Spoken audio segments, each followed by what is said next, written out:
adab dalam mendidik anak. Dan perlu disampaikan bahwa yang ada di hadapan kalian, buku itu, kumpulan bahasan berkaitan dengan hukum-hukum dan adab dalam mendidik anak, itu saya yakin dalamnya banyak kesalahan. Karena saya nggak tahu ini diketik untuk edisi keberapa gitu loh. Karena kajian ini seperti ini pernah disampaikan di lembaga Darussunnah dulu, ya, Mu'alimat, itu selama 10 episode, 10 apa namanya, 10 angkatan, 10 angkatan. Jadi ini enggak tahu yang disimpan, diambil oleh panitia ini yang mana gitu. Ini kesalahannya cukup banyak ya. Makanya kalau ini langsung dibaca, saya jamin salah. Ada salahnya. Saya jamin. Saya jamin.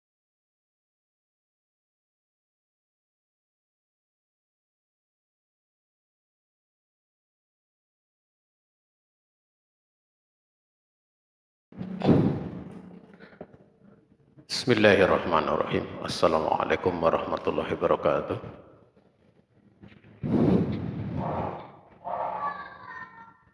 Alhamdulillahirabbil alamin. Wal 'aqibatu lil muttaqin wala 'udwana illa 'alal zalimin.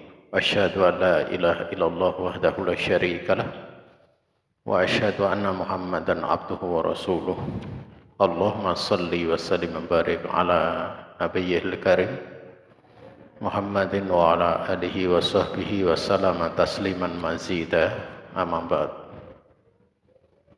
Peserta kajian kamu sayang dirahmati Allah Subhanahu wa taala. Di sore ini kita akan memulai pembahasan dari kitab Al-Jami' fi Ahkam wa Adabi Sibyan, atau dalam materi yang ada di hadapan kalian, yaitu kumpulan pembahasan yang berkaitan dengan hukum-hukum dan adab dalam mendidik anak. Ini adalah berkaitan tentang pendidikan anak, di mana dimaklumi bahwa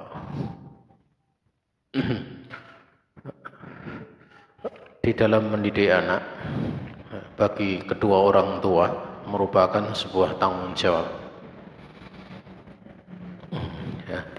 Sebagaimana Allah Subhanahu wa taala berfirman, ya, qu anfusakum wa ahlikum naro, ya, jagalah diri-diri kalian dan keluarga kalian dari api neraka.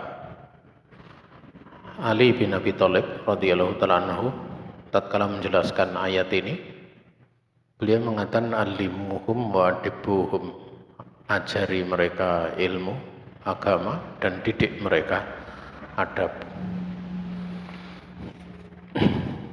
Ya. Dan sebagian salaf mereka mengatakan, ya, as-shalah minallah wal adab minal aba. Kesolehan itu datangnya dari Allah, sementara adab itu datangnya dari kedua orang tua. Ya. Kesolehan itu akan diberikan oleh Allah Subhanahu wa taala tatkala kedua orang tua dia benar-benar mendidik anak dengan cara yang benar, dengan ketulusan, sehingga Allah menganugerahkan kepada anak tersebut kesolehan. Makanya solehnya ataupun solehnya kedua orang tua dan solehnya anak itu satu sama lain saling berkaitan dari sisi manfaat, baik manfaat agama maupun manfaat dunia.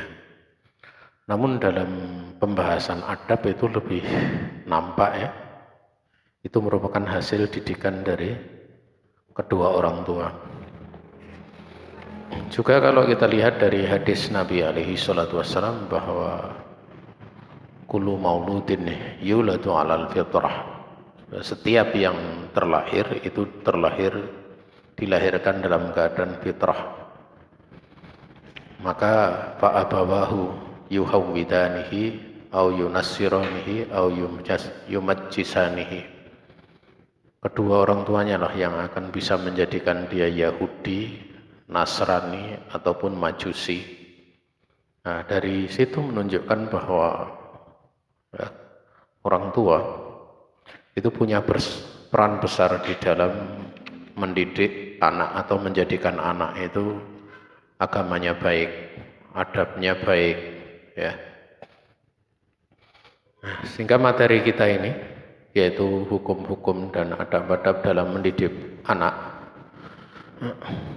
sebagaimana telah disebutkan bahwa kumpulan tersebut diambil dari kitab Al-Jami' fi Ahkam wa Adabi Sibyan, yang mana pada kitab Al-Jami' fi Ahkam wa Adabi Sibyan itu sebenarnya ada 13 bab, ya.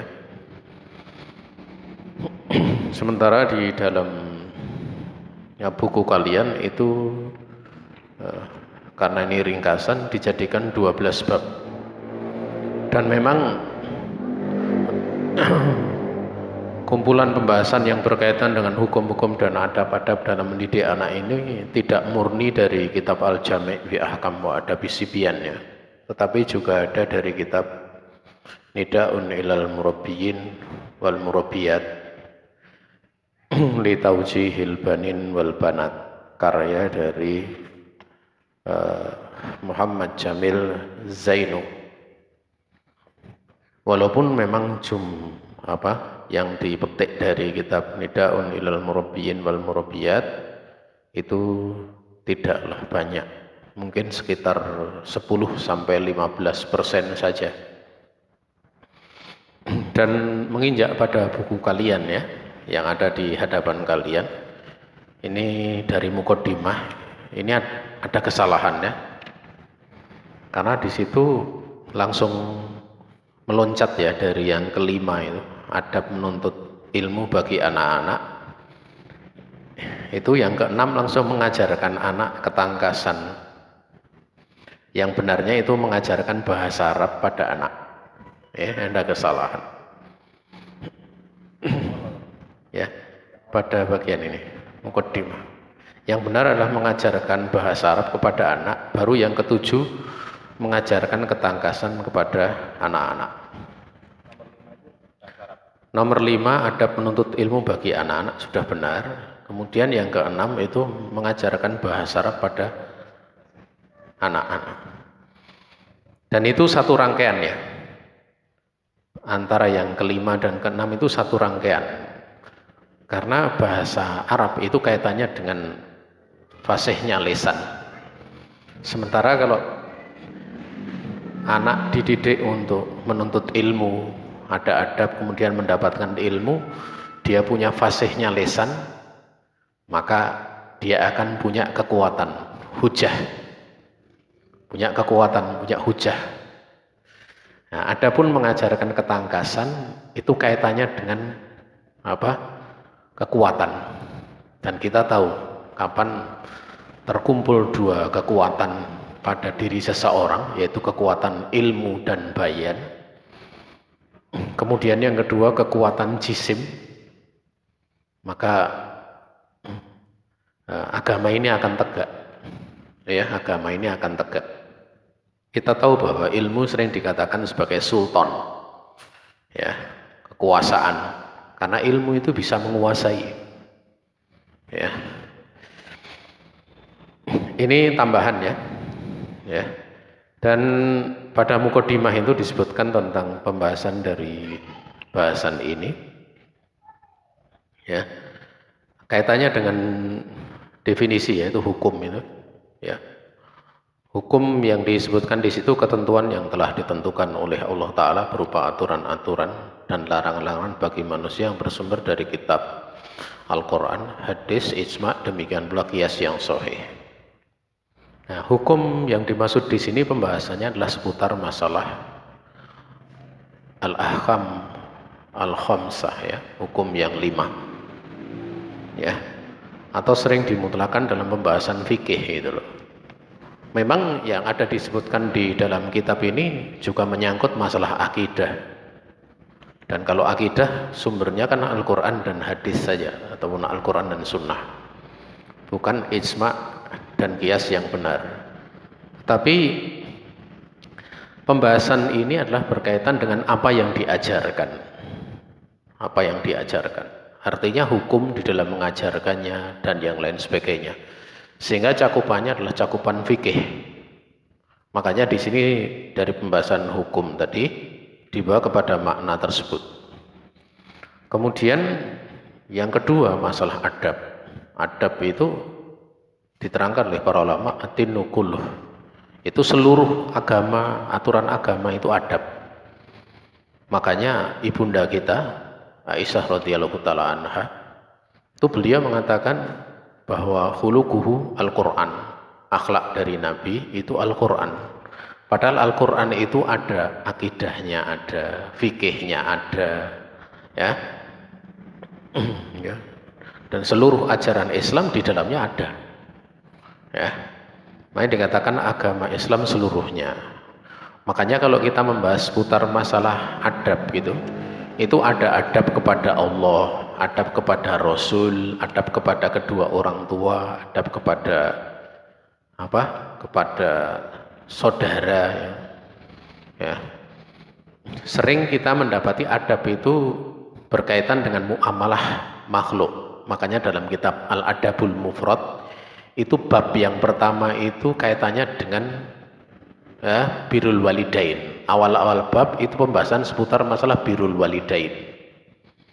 Ya, karena adab terhadap makhluk. Adapun adab terhadap Rasul itu mengikut kepada adab kepada Allah.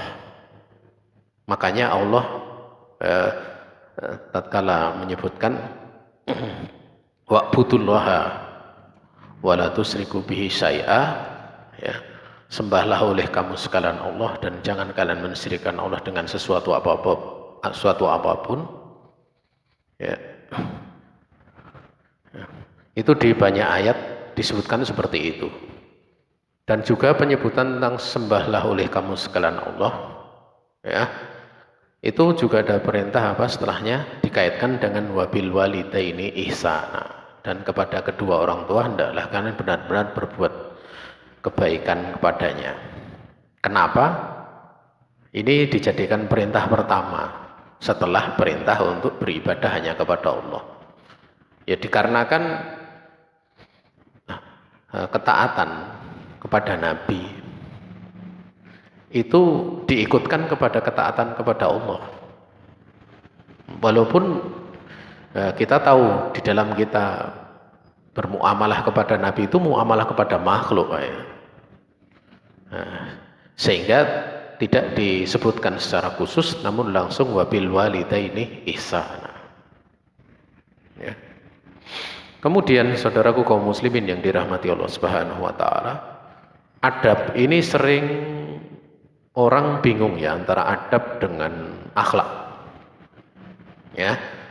Kalau dalam bahasa kita, bahasa Indonesia, adab itu lebih ke arah apa ya?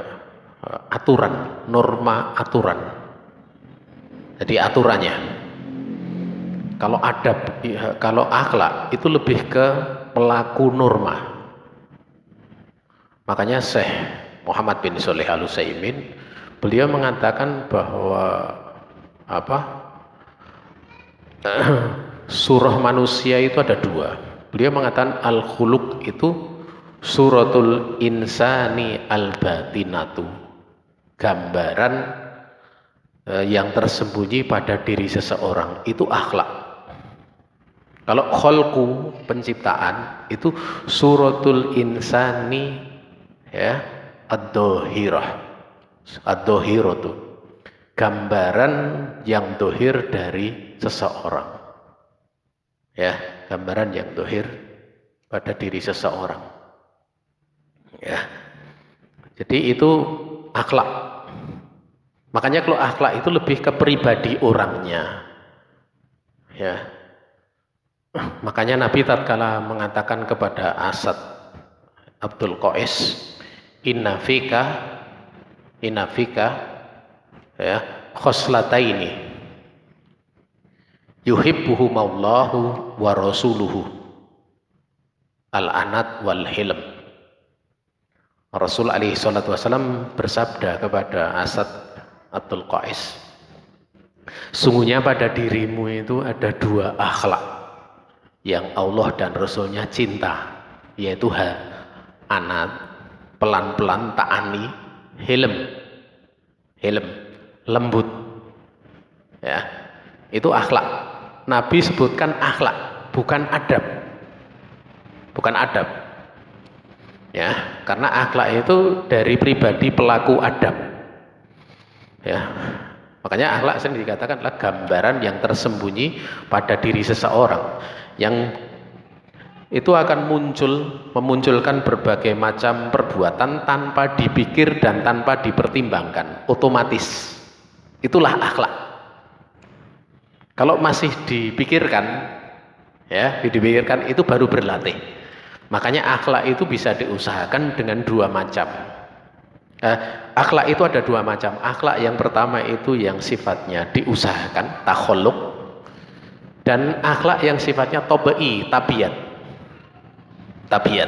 Dan akhlak yang sifatnya tabiat itu hasilnya lebih dawam, lebih kokoh, lebih istiqomah dibandingkan yang diusahakan. Kalau yang diusahakan tuh kadang bisa hilang gitu loh, ya, ya, bisa hilang.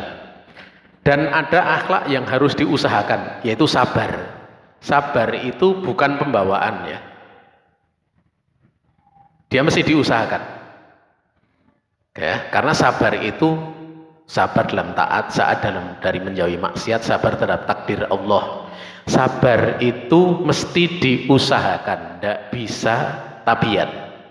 Makanya kalau ada orang tabiatnya misalnya sabar, dia belum tentu sabar. Mau lihat maksiat saja sabar, itu berarti nggak sabar gitu, ya. Dalilnya mana? Rasul bersabda, waman yatasobbar yusabbirhullahu ta'ala. Barang siapa yang menguatkan kesabaran, niscaya Allah akan mengkaruniakan kesabaran untuknya. Berarti kan sabar harus diusahakan, karena sabar itu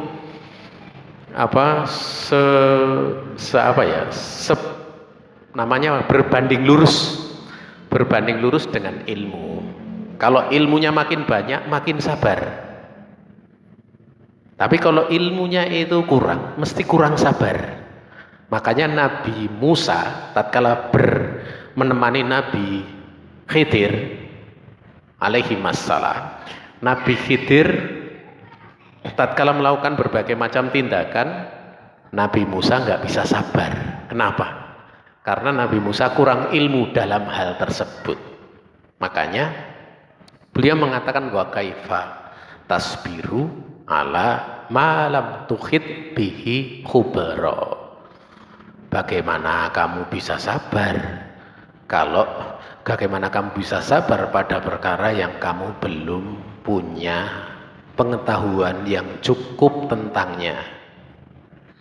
Nah, ya, maka kalau ada orang kurang ilmu, mesti kurang sabar, nggak usah ditanya, itu udah rumus, ya, ya.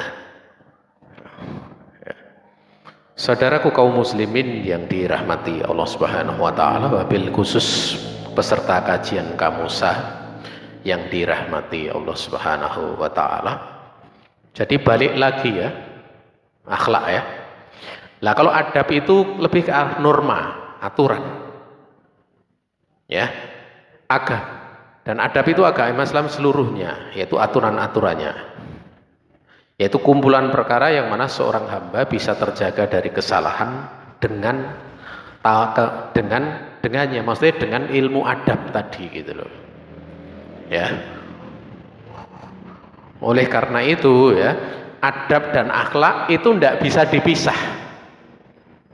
Adab dan akhlak itu tidak bisa dipisah. Artinya orang kalau belajar adab, ingin mengamalkan adab, berarti dia mendidik dirinya berakhlak, kan gitu.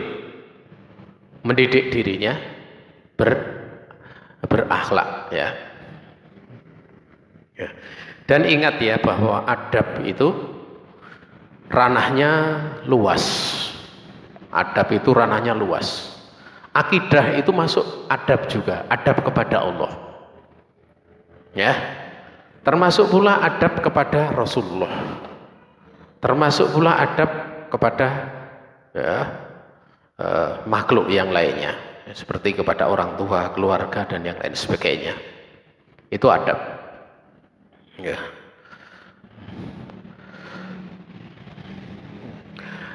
Pembahasan di dalam kitab ini atau dalam bahasan kita ini ada 12 bab ya.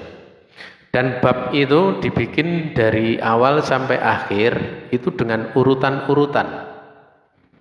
Urutan-urutan yang bagus di dalam proses mendidik anak. Dalam proses mendidik anak. Di bagian terakhir itu kan bab ke-12. Hiburan untuk orang tua dan pendidik dikala melihat kurang semangatnya anak di dalam belajar. Nah, ini tepat. Hiburan. Karena setelah usaha dari A sampai Z, dari awal sampai akhir kok anaknya celelean, akhirnya ada hiburan. Tapi kalau belum berusaha kok sudah celelean, itu nggak ada hiburan, nggak boleh dihibur. Itu orang tuanya yang nggak tanggung jawab. Makanya diletakkan di bagian akhir, setelah usaha kaki jadi kepala, kepala jadi kaki, istilahnya didik anaknya itu. Ya udah bener-bener berusaha, kok ternyata anaknya ya kayak gitu. Lah ada hiburan. Dulu sebagian sahabat sampai berkata, asadun nasi alal anbiya ahluhu ataupun ahluhum. Ya. Orang yang paling tidak butuh kepada para nabi itu keluarganya. Itu sebagai ungkapan apa? Hiburan. Atau sebagian mengatakan asadun nasi alal alim ahluhu. Orang yang paling tidak butuh kepada orang alim itu keluarganya. Ya, keluarganya. Ya, kenapa? Karena saben hari lihat gitu. Lihat kadang dianggap biasa. Sehingga pernah suatu saat sahabat itu ngajar. Malah anak istrinya itu tidak ada yang ikut di dalam taklim. Padahal yang lain mencari hadis, tidak ada gitu. Ya, walaupun itu tidak mutlak ya, tidak semuanya seperti itu. Ada yang anaknya juga mengambil ilmu dari bapaknya, bahkan cucunya mengambil ilmu. Ya, itu ada. Namun hal demikian itu sangat sedikit, nggak banyak gitu loh, nggak banyak. Ya, bahkan kalau kita lihat ya, kurang apa bangsa Eropa, kurang apa bangsa Yahudi. Itu keturunan dari jalur Nabi siapa? Ya, dari dari Nabi Ibrahim, dari Sarah. Kalau bangsa Arab itu dari Hajar, Nabi Ibrahim dengan Hajar. Tapi keturunannya kok ya ada Abu Jahal dan Abu Lahab gitu loh. Ada kan? Nah, ada saja dari keturunan-keturunan setelahnya itu yang merusak nasab yang mulia. Ya. Dengan ajaran Nabi Muhammad alaihi salatu wassalam, maka terjaga nasab tersebut ya, sehingga kemurnian dari agama tauhid yang dibawa oleh Nabi Ibrahim pun bisa dibawa. Nah, dari urutan kalau kita lihat, yang pertama adalah dorongan bagi orang tua untuk mengajari anak-anak. Nah, di bagian pertama itu nanti ada berapa pasal ya? 19 pasal. 19 pasal. Ya, tentunya kalau yang dimaksud dorongan itu kan nanti biar semangat gitu loh. Ya. Dan para ulama di dalam membahas tentang masalah dorongan, memberikan dorongan, itu berlaku setelah definisi dulu baru dorongan. Kalau nggak ada definisi kok didorong-dorong, mesti nanti apa? Didorong-dorong, ibarat kuda itu tanpa apa namanya? Kacamata kuda itu, dia akan lari ke sana, lari ke sini, semangat tapi nggak tahu arah. Tapi kalau sudah tahu definisi, sudah tahu apa yang akan dituju, maka dengan ada dorongannya itu dia akan fokus. Nah, pembahasan kita kan pembahasan saat ini pembahasan apa? hukum-hukum dan adab dalam mendidik anak. Jadi nggak bisa kok tahu-tahu nanti pelajarannya bahas politik gitu. Nah ini udah nggak nyambung namanya gitu loh.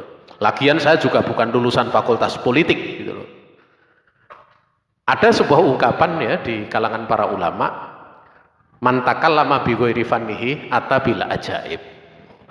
Barang siapa yang dia bicara pada bukan bidangnya, dia akan mendatangkan perkara-perkara aneh. Perkara-perkara aneh. Ya, enggak tahu ilmu perpolitikan bicara politik, kan enggak tahu ilmu kimia bicara kimia. Dokter bicara tentang komunikasi, enggak nyambung. Mesti akan datang perkara-perkara aneh. Ya, maka di sini kalau misalnya kita bicara tentang hukum anak, hukum-hukum berkaitan mendidik anak, demikian pula adab, ya fokus kita dari awal sampai akhir itu, ya jangan dicampur aduk gitu, dicampur aduk. Bahkan pernah ada, ini sebuah kisah ya, seorang itu dulu dia penuntut ilmu, dia kadang ngajar bulughul maram, suatu saat dia masuk politik gitu. Akhirnya ditanya sama muridnya, kok sekarang nggak pernah ngajar bulughul maram gitu, ngajarnya kok bicaranya politik terus. Dia cerita, kalau saya ngajar bulughul maram nanti sampai pada babul miyah, bab tentang air, babul miyah, nanti saya akan bicara tentang selokan-selokan yang banyak mampet, yang tidak diurusi pemerintah. Itu kan jadinya kacau balau gitu. Wong babul miyah itu kan pembahasan agama, kok larinya politik gitu, larinya ke pemerintahan. Ini udah nggak nyambung. Nggak nyambung ya. Nah, maka di pembahasan pertama itu dorongan bagi orang tua untuk mengajari anak, tentunya ini agar supaya apa? Semangat. Namun semangatnya apa? Terarah setelah definisi, karena definisi itu melingkupi ilmu ya, melingkupi ilmu walaupun secara umum, secara tafsilnya pada rincian di bawahnya. Kemudian ya, yang kedua itu kriteria guru yang dipilih. Ya sebenarnya secara asal yang mendidik itu orang tua. Ku anfusakum wa alikum naro, itu kan sebenarnya orang tua. Jagalah diri-diri kalian dan keluarga kalian dari api neraka. Alimuhum wa adibuhum, ajari mereka ilmu dan didik mereka adab. Secara asal orang tua. Ya, tetapi orang tua itu kan ya ada yang mampu, ada yang punya kesibukan demikian-demikian. Dan kalau diajari sendiri kadang cuma di rumah temennya ya satu, tidak ada temannya. Mungkin punya anak dua, diajari dua. Beda kalau di sekolah, beda kalau di pondok, temannya banyak. Sehingga ada bentuk tasabuk, bentuk berlomba. Biasanya kalau ada saingan itu jadi apa istilahnya, ingin untuk maju. Tapi kalau tidak ada saingan, itu merasa besar kepala. Ibarat katak dalam tempurung. Katak dalam tempurung itu rasanya kayak jadi pemenang nomor satu. Ke kanan juga tempurung, ke sana tempurung, ke sana tempurung. Makanya apa? Orangnya merasa besar kepala. Biasanya nanti jadi anak manja. Ya. Itu repotnya. Namun begitu keluar dari tempurung, ternyata yang lebih pandai banyak. Nah, seperti itu. Ya, seperti itu. Ya. Nah, tapi beda kalau kemudian dibarengkan. Lebih-lebih keberkahan amal yang sifatnya kebersamaan. Taklim itu kan sebenarnya, mendidik anak itu kan sebenarnya bagian daripada taklim. Dan taklim itu semakin banyak pesertanya, itu kan semakin bagus sisi keutamanya. Walaupun pada ilmu-ilmu tertentu untuk takhusus itu beda lagi. Tapi secara asal majelis lebih besar, lebih bagus. Nah, karena orang tua dengan berbagai macam kesibukannya, maka dia bisa menyerahkan kepada orang lain. Walaupun orang tuanya mampu.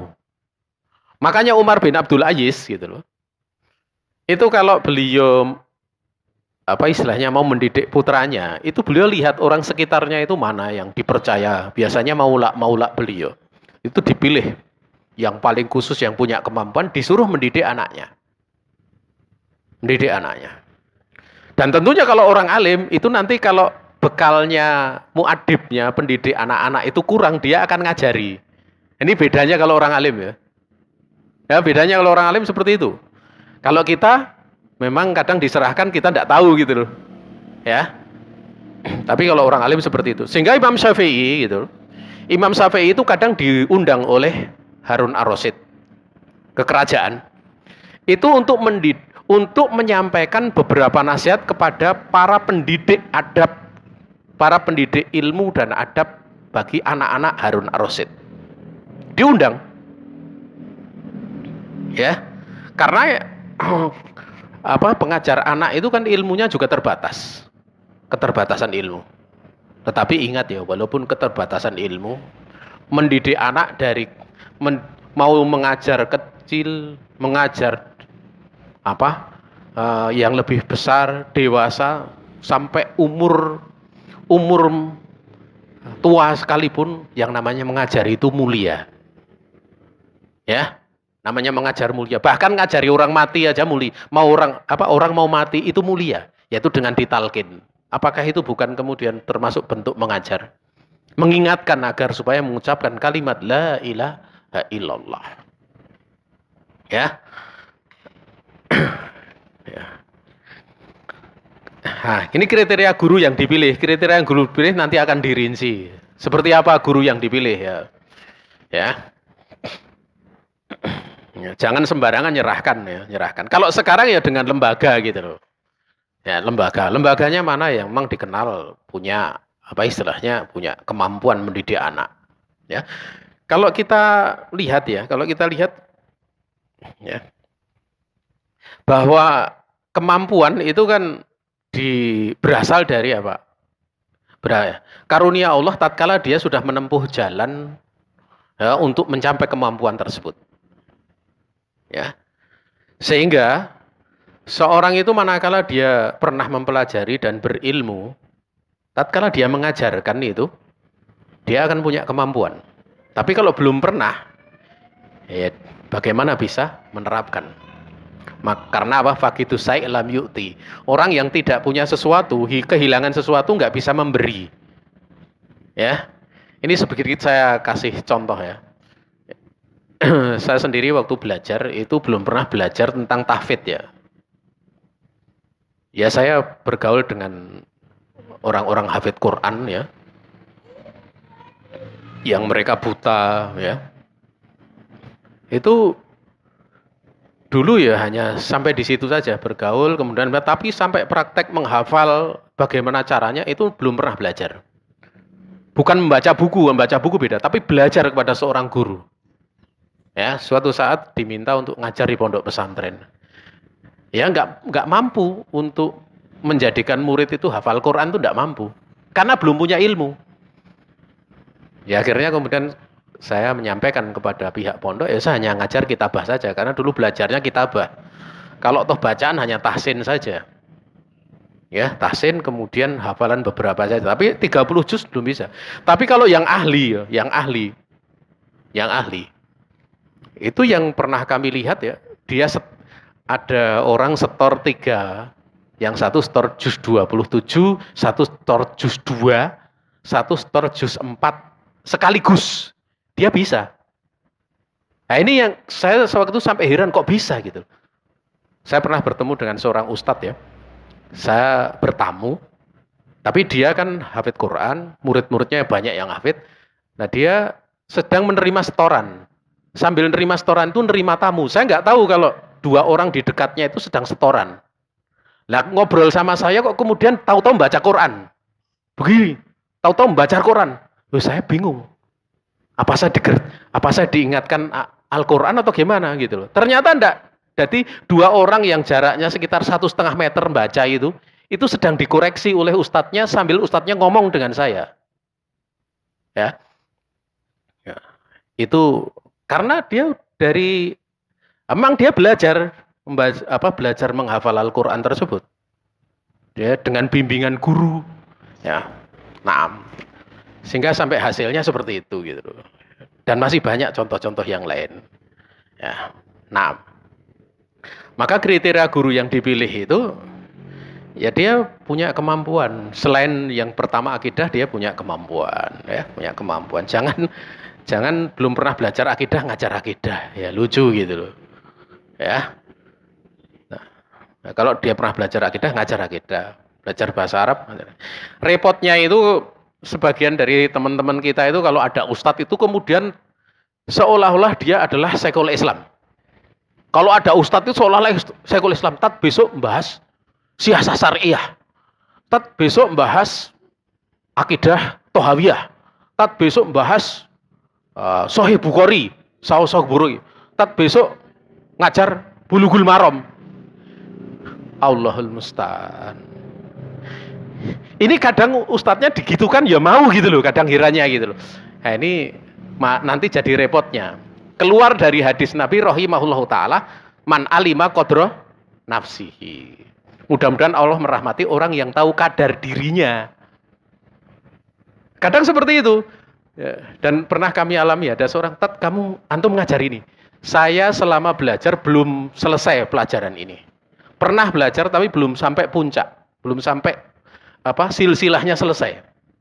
Tapi kalau ngajar ini, pelajaran ini, 3 materi agama, ini, insya Allah saya mau. Tapi kalau ini, saya tidak bisa. Ya kan lucu kan? Ya, apa dengan baca kitab kemudian tahu-tahu langsung bisa ngajar ini itu? Ya silahkan saja. Orang tahu bahasa Indonesia, kasih saja diktat pelajaran integral. Baru bisa bahasa Indonesia, nulis, baca tulis, hitung berhitung, ya, lulus SMP, kasih pelajaran integral. Mesti stres. Kenapa? Karena tidak tahu, jadi tidak bisa membaca itu. Seperti itu. Jadi, tentu ada urutan-urutannya gitu, ya. Kalau yang mengajar dia hendaknya dia juga punya istilahnya basic urutan-urutan di dalam dia belajar. Makanya tatkala dahulu kami bertanya ya, bagaimana kalau seorang ngajar Sahih Bukhari, Sahih Muslim, ternyata untuk ngajar Sahih Bukhari, Sahih Muslim itu belajar mustalah dulu sampai kitab namanya Tadribur Rawi gitu. Oh, gitu toh. Sampai Tadribur Rawi baru mulai ngajar itu. Itu saja tidak sekedar matanya, tetapi sanad-sanadnya pun dipelajari. Kemudian kriteria guru yang dipilih. 3, ini wasiat para pemimpin dan orang tua kepada para pendidik. Mendidik anak itu bukan cuma tanggung jawab orang tua, bukan cuma tanggung jawab guru, pendidik yang sudah diserahkan amanah pendidikan kepadanya, tapi juga termasuk tanggung jawab para pemimpin. Ya, para pemimpin. Makanya dahulu para khalifah, para pemimpin itu memberikan wasiat ya kepada para pendidik bagaimana cara mendidik anak. Ya, sehingga di dalam kita mendidik anak itu jangan sampai kemudian berdiri sendiri. Ya kerjasama dengan penguasa. Ya. Kerjasama dengan penguasa. Kemudian yang keempat, ilmu yang diajarkan kepada anak-anak. Nanti akan dibahas ilmu apa yang diajarkan kepada anak-anak. Itu pertama apa, kedua apa. Itu ada urutannya nanti dirinci. Kemudian yang kelima itu adab menuntut ilmu bagi anak-anak. Pentingnya adab, demikian pula adab-adabnya nanti akan dibahas secara rinci. Nah, karena manakala adabnya benar, ilmu yang dihasilkan akan bagus. Kemudian tujuan ilmu itu kan tatkala dipelajari dan dia paham, itu dia bisa mengangkat kebodohan dirinya dan orang lain. Dan pada saat mengangkat kebodohan orang lain itu biasanya nanti dia akan menghadapi berbagai macam halangan. Nah, di sini pentingnya untuk mengajarkan bahasa Arab kepada anak. Sehingga di dalam menyampaikan dia punya kefasihan. Punya kefasihan. Ya. Punya kefasihan. Sehingga kalau orang punya ilmu, dia fasih, akan tercapai tujuan. Punya ilmu tapi nggak fasih, suruh khotbah aja nggak bisa. Kan jadi aneh gitu loh. Punya ilmu tapi nggak punya kefasihan. Akhirnya apa? Nanti yang pinter pidato nggak punya ilmu, dia yang ceramah. Akhirnya terjadi apa? Ya, banyak kan sekarang ceramah-ceramah itu kalau khotbah Jumat itu dia khotbah tapi nggak mau jadi imam karena bacaannya nggak karuan, walaupun dia gelarnya S3. Seperti itu. Suruh jadi imam nggak mau. Karena nanti baca Al-Fatihah saja itu masih belepotan. Artinya dari si makrot kemudian tajwidnya itu masih terjadi kekurangan sana sini. Kemudian ya, Setelah sisi ilmu itu kuat dengan menuntut adab menuntut ilmu dan mengajarkan bahasa Arab fusah, kemudian mengajarkan ketangkasan pada anak supaya anak punya jisim yang kuat, ya, punya jisim yang kuat, ya. Kemudian baru menginjak kepada pengajarnya.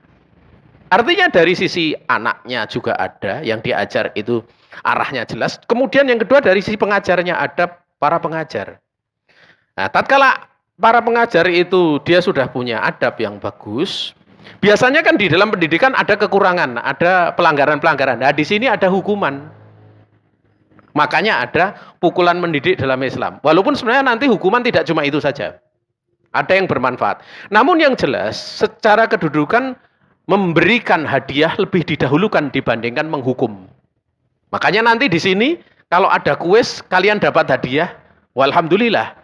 Ya, sebagaimana sering Al-Imam Syafi'i menyampaikan kepada beberapa muridnya, ya, man yujib falahu dinar. Siapa yang bisa menjawab, saya kasih 1 dinar. Ya, 1 dinar itu berapa gram ya? Sekitar 4 gram emas. Jadi kalau saya nggak mampu lah ya, karena nanti kalau kalian bisa jawab 2 juta gitu ya, nggak mampu gitu ya. Paling tidak ya nanti nggak tahu panitia ya, itu urusan panitia bukan saya. Ya, kemudian pukulan mendidik dalam Islam. Kenapa dibahas ini? Karena ini paling krusial. Sebenarnya nanti ada beberapa bentuk yang lainnya. Kemudian syarat-syarat mukul anak dalam mendidik itu ada sekitar 18 syarat. Kalau enggak 18, 19 syarat. Ya, salah satunya nggak boleh emosi. Ngukum nggak boleh emosi. Nah, ini agak susah gitu loh. Dan emosi itu marah itu kan ada 3. Ada yasirul godob, wasatul godob, muntahal godob. Kalau yasirul godob itu masih boleh. Ringan. Artinya orang masih sadar. Ini masalah untuk anak. Bukan untuk yang mukul. Bukan untuk yang hukum. Kalau masalah, kalau misalnya dia marah, pertengahan masalah atau marah puncak, kok dia ngukum, berarti kepentingan menghukum itu bukan untuk mendidik anak, tapi untuk melampiaskan kemarahan dari orang yang menghukum. Nah, ini dolim kategorinya. Dolim. Mosok disuruh tidur sujud sampai berapa jam gitu. Nah, itu aneh itu. Kadang kalau saya diceritakan hukuman-hukuman itu, kadang kok bisa gitu loh. Nah, ini kurang belajar namanya. Kemudian anak-anak sebagai pengajar. Jadi setelah belajar dididik dengan berbagai macam, kadang disuruh untuk tampil. Makanya dari pertama kali di kelas 1 begitu menghafal suruh ke depan. Pernah ada seorang anak itu suruh ke depan malah ndredeg gitu loh. Nah, ini berarti sajaahnya kurang. Itu perlu dididik supaya menjadi berani gitu loh. Jadi berani. Jadi jangan di tempatnya, suruh maju. Nah, untuk mendidik mental. Ya, nah, sehingga nanti kelas 3, kelas 4 itu sudah dalam posisi apa? Berani menyampaikan hujah. Kalau di Saudi itu Masya Allah masih kecil-kecil itu sudah ditanya neruskan hadis. Bukan Quran, di tempat kita kan kelasnya Quran ya. Jadi kalau ada lomba hafalan Quran kan suruh neruskan Quran. Kalau di sana Quran sudah lewat. Hadis. Hadis suruh neruskan. Bahkan kan kadang pakai sanatnya, hadasana gitu ya. Nah, kemudian yang terakhir itu hiburan orang tua dan pendidik dikala melihat kurang semangatnya anak-anak dalam belajar. Jadi ini hiburan terakhir sudah jungkir jempalik, ngajari, sudah keluar dana, pilihkan guru, begini-begini, kok yo anak sik ngeyel, kok kadang begini-begini, ya sudah, hendaknya orang tua dia menghibur dirinya gitu loh. Jangan sampai putus asa dari rahmat Allah Subhanahu wa taala. Dan jangan sampai keluar ucapan jelek.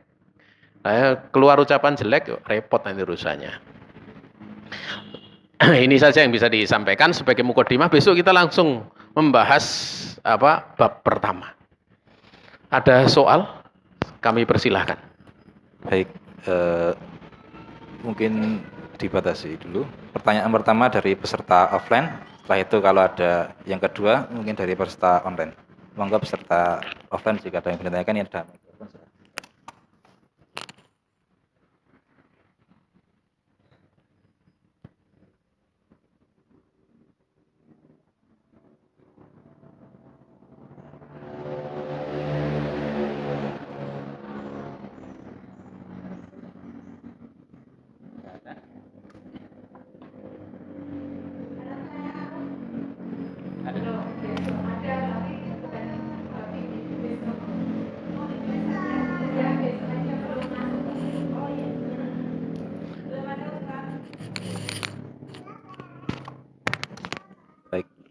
peserta offline tidak ada pertanyaan.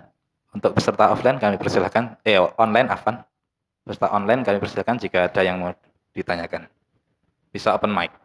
Kalau misalnya ada pertanyaan yang keluar dari tema ini, tapi kalau sifatnya mendesak ya, maksudnya bukan pendidikan anak ya, tapi sifatnya mendesak, tidak ada masalah untuk ditanyakan ya. Ya. Baik, dari peserta online ada?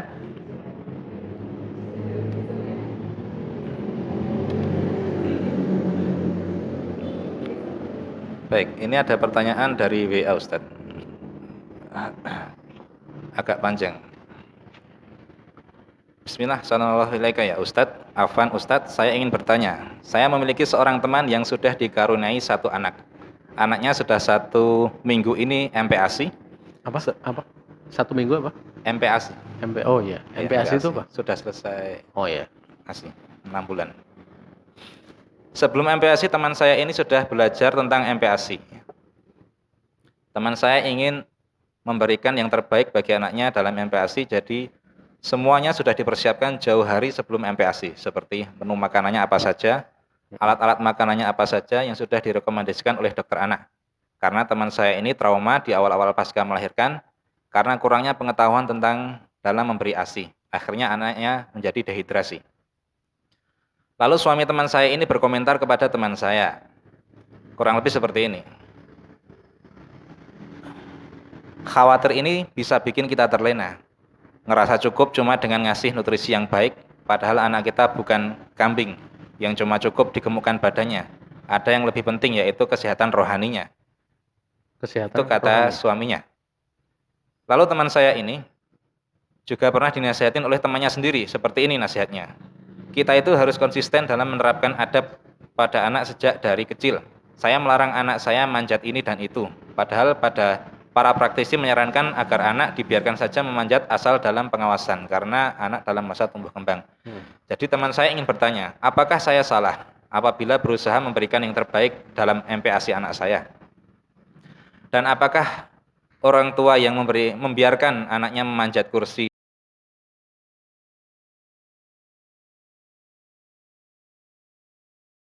oleh orang tuanya sudah tidak mengajarkan adab kepada anak, yang mana anak tersebut masih batita, bayi 3 tahun yang lagi hobi-hobinya memanjat. Dan saya tidak paham dengan perkataan suami saya yang mengatakan kesehatan rohani lebih penting. Kesehatan rohani yang seperti apa ya Ustadz? Nah, pertama tentang masalah MPASI tadi. MPASI itu setelah 6 bulan. Oh, makanan pendamping ASI. Wallahu ta'ala alam ya. Tentang kaitannya dalam permasalahan memberikan tambahan, itu sebenarnya termasuk perkara yang ranahnya masuk dalam hal mubah ya. Ya, mubah.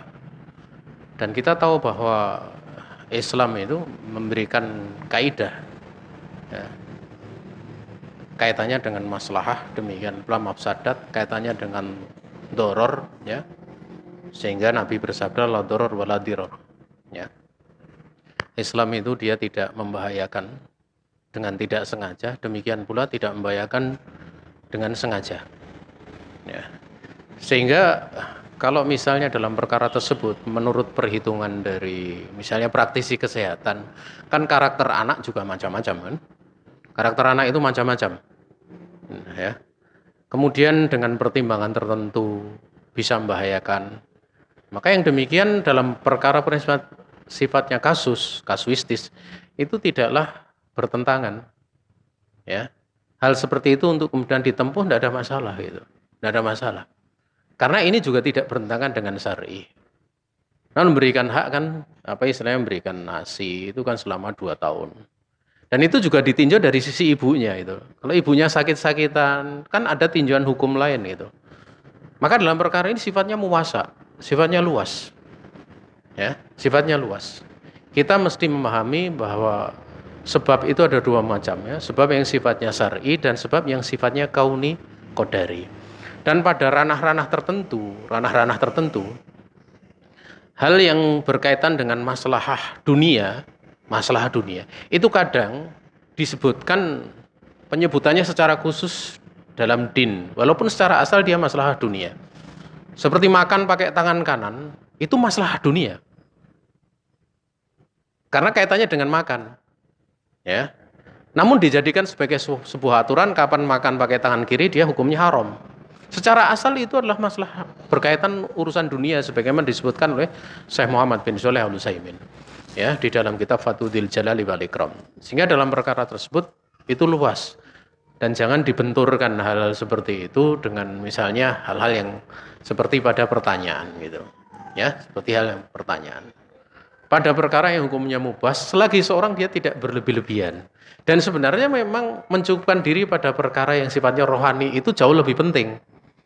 Dan itu dimaklumi, Allah menurunkan surat Al-Falaq, itu minta perlindungannya cuma satu saja, Rob Al-Falaq, Qul a'udzu birabbil falaq. Kaitannya penjagaan dari bahaya badan, yaitu dunia. Tetapi pada waktu surat An-Nas, Allah menyebutkan minta perlindungan dengan 3 sifat. Robnya manusia, ya, kemudian yang merajai manusia, kemudian Tuhannya ataupun ilahnya manusia. Kenapa? Karena bahayanya, dari bahaya agama itu lebih dahsyat. Sehingga di situ ada isyarat penjagaan agama itu lebih penting dibandingkan penjagaan dunia. Namun bersamaan dengan penjagaan agama itu lebih penting, itu bukan Islam menafikan penjagaan dunia. Sehingga hal seperti itu tidak perlu untuk dibentur-benturkan. Karena itu luas gitu. Luas. Dan kalau misalnya orang tuanya ya tidak keluar air susu, apakah kemudian hukumnya haram bagi ibunya? Ya. Bukan seperti itu. Toh kemudian disusukan orang lain juga boleh.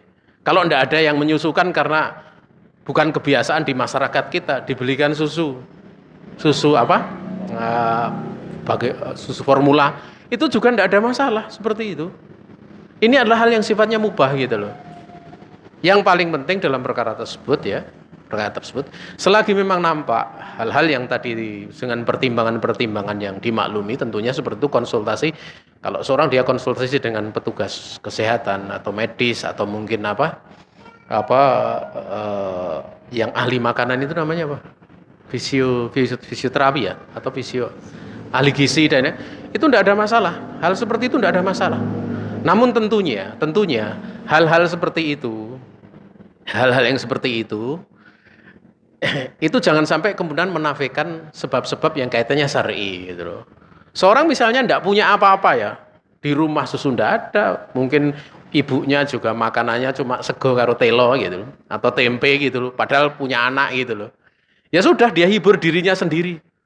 Vitamin yang paling baik itu dengan apa? Dengan baca basmalah misalnya, atau baca tasmiyah. Itu yang terbaik karena dibarokai. Toh kalau makanan sebaik apapun kalau tidak dibarokai, ya suruh adzan, suruh bangun sholat subuh saja, ngangkat selimut beberapa on tidak mampu. Tapi orang yang mungkin tidak pernah makan seperti itu karena makannya dibarokai, begitu tidur ya, dibangunkan dengan adzan pun, atau ada adzan dia bisa bangun. Ya, perkara itu luas. Kemudian yang kedua apa tadi? Naik kursi. Ya. Pembahasan berkaitan dengan apa istilahnya seorang dia melihat anaknya main. Itu berkait dengan apa? Permainan itu membahayakan atau tidak? Ya, anak-anak di bawah umur 7 tahun itu masih harus banyak diawasi. Ya. Yang jelas kapan ada sesuatu yang memberikan madharat, membahayakan, itu untuk dilarang boleh, tapi jangan pelarangan itu menjadi dominan di dalam pelajaran. Rasul alaihi salatu wasallam beliau pernah membagi sedekah. Beliau waktu itu sedang membagi sedekah. Salah satu dari cucu beliau makan sedekah. Sedekah wajib loh. Keluarga Nabi Muhammad alaihi salatu wasallam itu tidak boleh makan sedekah. Sedekah wajib. Waktu itu ada di pundak Nabi. Kalau tidak Hasan, Husain itu ada di pundak Nabi. Berarti kan naik kan? Naik. Sampai Nabi melihat ke atas, ngeces, bahasa Jawanya itu ngeces itu namanya. Air liurnya keluar sehingga mengenai baju Nabi. Maka Nabi alaihi salatu wasallam mengatakan, khih, keluarkan dari mulut. Tidakkah kamu tahu bahwa keluarga Nabi Muhammad alaihi salatu wasallam tidak boleh makan harta sedekah? Ini diterangkan umurnya itu masih sekitar 3-4 tahun. Dilarang loh itu. Dan dia naik ke atas. Artinya sebenarnya kalau seorang dia misalnya anak main naik ke atas itu tidak ada masalah sebenarnya. Asal apa? Di situ dijaga. Karena Nabi alaihi salatu wasallam sendiri menaikkan di atas pundaknya. Bukan dia naik tapi Nabi sendiri menaikkan. Ya. Sehingga yang paling penting itu kalau naik pada perkara uruf anak masih maklum itu tidak ada masalah. Tapi kalau anak kecil umur 4 tahun naik genteng itu baru aneh. Ya. Kalau urufnya namanya naik kursi kadang gitu loh. Nah itu yang paling penting. Yang paling penting sambil dinasihati. Memang kita tahu anak sebelum umur 5 tahun itu susah untuk menghafal. Menghafal itu berlaku mulai umur 5 tahun. Makanya hadis kalau yang meriwayatkan itu kurang dari umur 5 tahun, Ibnu Hajar Asqalani dalam kitab Fathul Bari, itu tidak berlaku hadisnya pada saat dia meriwayatkan datang langsung dia dari Nabi. Tidak berlaku. Dia meriwayatkan harus dengan melalui sahabat lain. Kalau umurnya di bawah 5 tahun. Tapi kalau di atas 5 tahun, nanti kelak dewasa, balik. Dia nyampaikan hadis, dulu Rasul alaihi salatu wasallam demikian, ini berlaku. Kenapa? Hafalannya sudah mulai. Tapi untuk tamziznya, itu umur 7 tahun. Umur 7 tahun. Oleh karena itu, manakala umur 3 atau 4 tahun, ya, atau mungkin di bawah 5 tahun, kemudian disampaikan sebuah larangan, kemudian dia punya kebiasaan, bisa memahami kalau ini tidak boleh gitu. Itu tidak ada masalah. Yang paling penting di situ adalah untuk dididik. Karena waktu Nabi alaihi salatu wasallam kepada Hasan atau Husain itu ngeces itu kira-kira umur berapa tahun? Orang anak kecil ngeces itu umur berapa tahun? 5 tahun kayaknya udah nggak ngeces ya. 3 atau 4 tahun. Itu Nabi sudah menyampaikan tidakkah kamu tahu bahwa keluarga Nabi Muhammad SAW tidak boleh makan sedekah, berarti kan dilarang. Nah, ini menyelisih teori ilmu psikiater, psikologi. Psikologi tidak boleh dilarang. Tidak boleh dilarang. Tetapi seperti ini jangan terlalu sering. Hanya pada perkara-perkara yang krusial, penting gitu. Makanya kalau dia naik. Selagi dibimbing itu tidak ada masalah gitu. Sekali ada yang ngawasi itu tidak ada masalah. Ya, tidak ada masalah. Selagi itu masih pada uruf anak. Ingat pada uruf anak. Tapi kalau sudah naik genteng tadi itu sudah bukan uruf anak lagi. Wallahu taala. Kemudian selanjutnya tidak ada ya.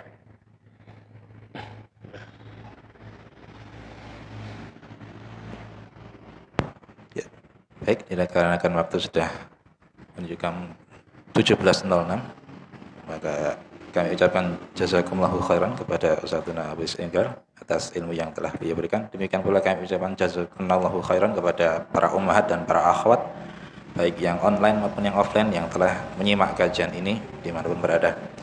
Kita cukupkan majelis taklim pada sore ini dengan doa kafaratul majlis. Subhanakallahumma bihamdik, asyhadu an la ilaha illa anta, astaghfiruka wa atubu ilaik. Assalamualaikum warahmatullahi wabarakatuh. Waalaikumsalam warahmatullahi wabarakatuh.